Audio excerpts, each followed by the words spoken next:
Hello folks, my name is Matthew. I'm going to take you through a screen repair for a Gateway LT2802U. Okay, to begin with, there are two screws at the very bottom of the screen. They're covered by little plastic coverings. Um, Mine were easier to take off, reason being is I've already done the repair beforehand.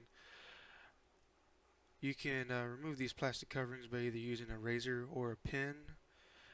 Just be aware that they're just going to be little black circles covering the small screws. Okay.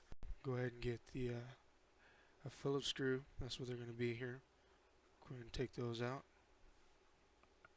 I'm going to fast forward to this part, but go ahead and remove the Phillips screws and just place them in a place so you know we won't lose them. Now we're going to start with removing the bezel. I like to start at the top. Just wedge your fingernail in between the bezel and the LCD screen. Just be real easy with it, okay? At this point, go ahead and expand the LCD screen and go ahead and peel off the bottom part of the hinges. They're just going to pop right off. Be real easy with it.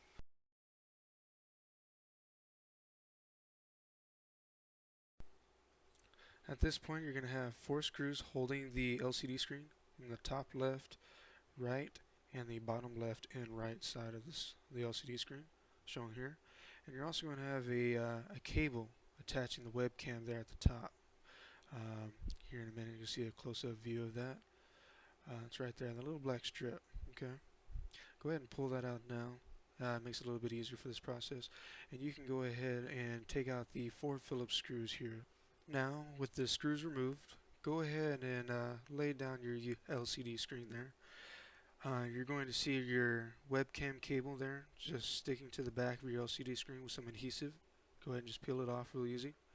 And you're also going to have a piece of tape that's covering the gold pin connector for your LCD screen. When you get the tape taken off, be real easy with the connector. Don't force it off. All it should do is just slide backwards and it'll come right off. Okay, now we'll go ahead and get our new LCD screen.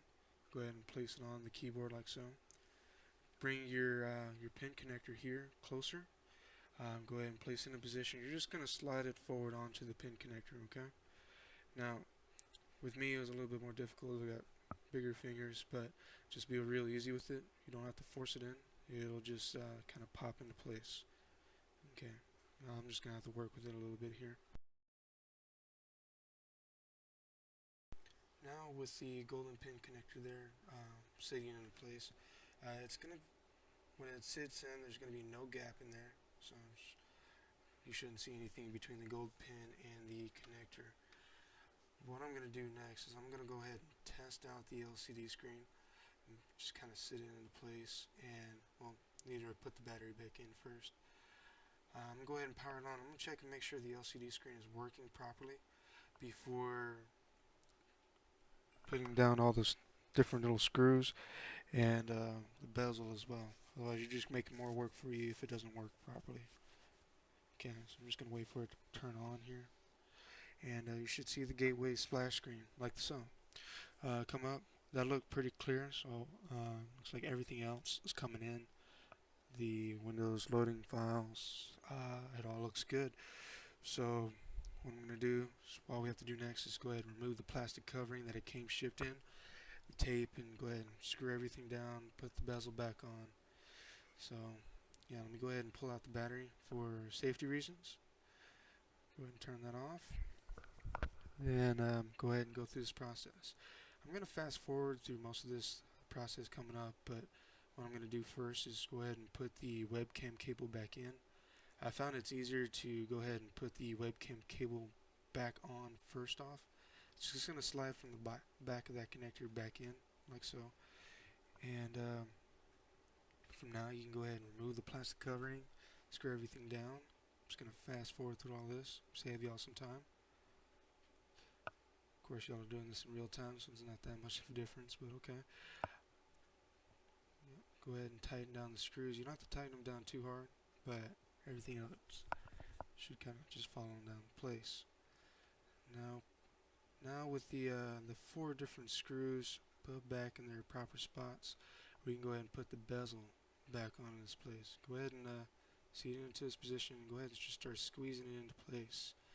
You're going to start hearing popping going all around. Just work your way around, make sure everything's kind of pressed in together, and pinch on the hinges. It's going to pop those hinges back to the spot they need to be. And after that, you go ahead and put the 2 screws in the bottom of the bezel right there, and fast forward to this as well. Then after you put those screws back in, all you have to do is put the plastic coverings back onto the bezel. Just kind of put everything back into place. So what I'm going to go ahead and do is go ahead and put the battery back into place. I'm going to go ahead and test out the screen once more, even though I know it already has worked before. But everything is good to go. You just make sure everything's put back together. Now, the screen itself was provided me with laptopscreens.com. I hope you enjoyed my video. Hope you found it very informational. Bye.